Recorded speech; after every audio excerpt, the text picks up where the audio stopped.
Hello and welcome. This is Wilrens for Create the Learning Site, the place to go deeper in your understanding of the Bible. So, Church Week.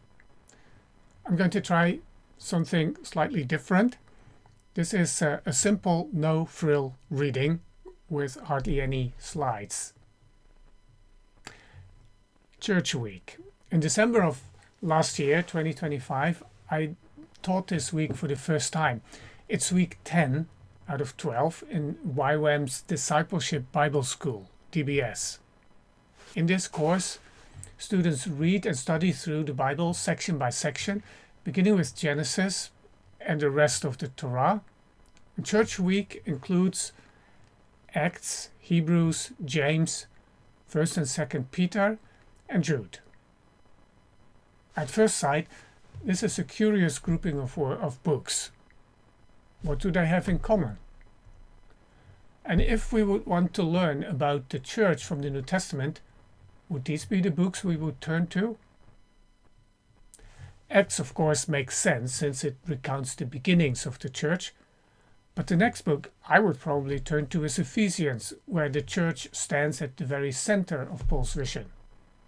And after that, perhaps 1 Timothy and 1 Corinthians, because these letters are about the life and practice of the church. I would not consider Hebrews. So why this curious combination? One could argue that week 11, Paul's week, covering all his letters, is even more focused on the church. Every one of Paul's letters is addressed either to a church or to someone working with churches. Something similar holds for week 12, John's week, and includes the Gospel of John, his 3 letters, and the book of Revelation. The 3 letters are obviously concerned with church life, and so is the book of Revelation. The letter portrays God's people, the saints, facing tribulation and conflict in the time between the resurrection and the final completion of God's purpose. It is very much a church book. Now, noticing that week 9, Jesus Week, covers the Synoptic Gospels, Matthew, Mark, and Luke, the structure becomes clearer. The books of week 10 are simply those that remain after the obvious groupings, Gospels, Paul, John, have been set aside. It is, in a sense, a week of leftovers. This observation leads to a deeper realization. In truth, all 3 concluding weeks of the DBS are church weeks. Paul's writings and John's writings contribute just as much, if not more, to our understanding of the church as these, leftover books. 3 weeks, that's fully 1/4 of the school, focus on the church. That is a significant proportion. It is also a significant proportion of the New Testament. The subject must therefore matter a great deal. This realization set me thinking. Last month, I reviewed Christopher Wright's The Mission of God, a book that tells the story of the Bible as the story of God's great redemptive purpose. I noted that Wright devotes more attention to the people of God, which includes the church, than to any other subject, so we find a similar pattern there. And when we ask the question, what is God doing in the world, then the most visible answer is, he is forming the church. That at least we can see. In biblical language, God is creating a chosen race, a royal priesthood, a holy nation, a people for his own possession, that they may proclaim the excellencies of him who called them out of darkness into his marvelous light. 1 Peter, Titus, all this language is entirely drawn from the Old Testament. We naturally assume that the New Testament is primarily about Jesus, which it is, but it is no less about the church. The church is the object of God's love.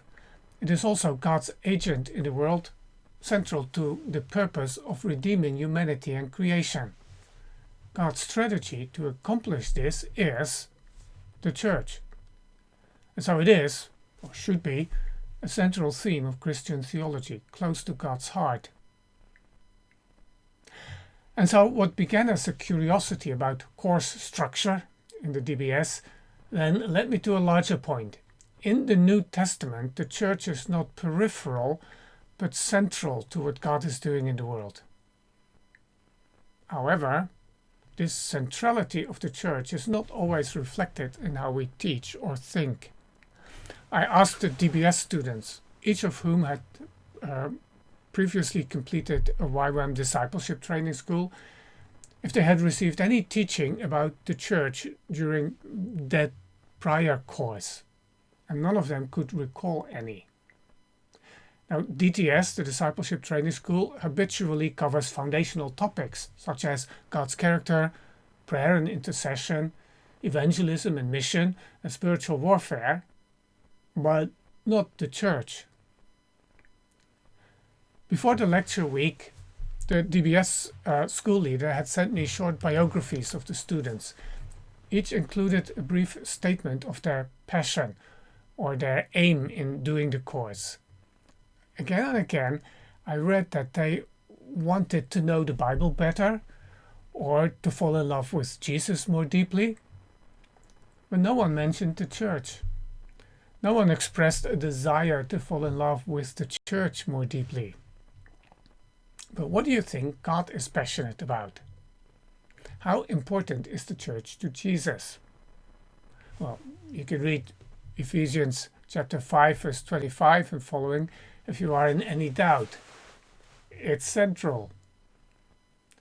The church, then, again, is not peripheral but central to everything God intends to do. Tom Wright, a different author from Christopher Wright, Tom Wright expresses it this way. At the heart of worship, mission, unity and holiness, then, we discover in Ephesians the vocation of the church. The church, united and holy, is designed to demonstrate to the hostile watching world that the God revealed in Jesus is the true God, the creator, redeemer, lover and glory of the whole world. Paul expounds this in terms of creation, a new creation, of humanity, a new humanity. This is God's answer to the problem of humanity and indeed of creation. This is what God is doing in the world, forming a community that reflects Him truthfully and accurately, that truly becomes the body of Christ in the world, His hands, His mind, and His presence. Through the church, God accomplishes His purpose. When it comes to salvation, God stakes everything, the world, creation, the future of the universe, on this community, on us. Is God insane? Is that crazy? Surely not. We may assume that God knows what He is doing, yet His choice does perhaps explain why things move forward rather slowly. God entrusts an extraordinary responsibility to His people, and, understatement, we don't always live up to it. Church is messy, sometimes painfully so, and there's no quick fix. Yet, God has decided that this imperfect community will play a decisive role in the future of His purpose. It follows from this that the character of the church is key. If we are God's strategy, we must become better, deeper people. A crucial question therefore emerges. What sort of people and what kind of communities are we becoming? Under the new covenant, the defining markers of God's people are no longer circumcision, Sabbath observance, and dietary laws. Instead, they are unity, love, holiness. And we know all too well what happens when the church fails to live in unity, love, or holiness. But what if we did? What if unity, love, and holiness did mark our communities?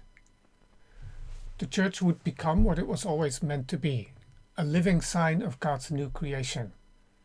The future intended by God would become visible in the present, and perhaps then the world would glimpse, through imperfect people like us, the incredible goodness of God.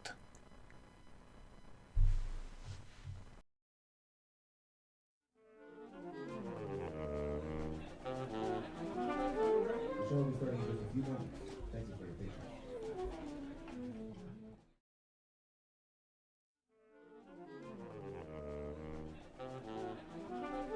The show will be starting in just a few moments.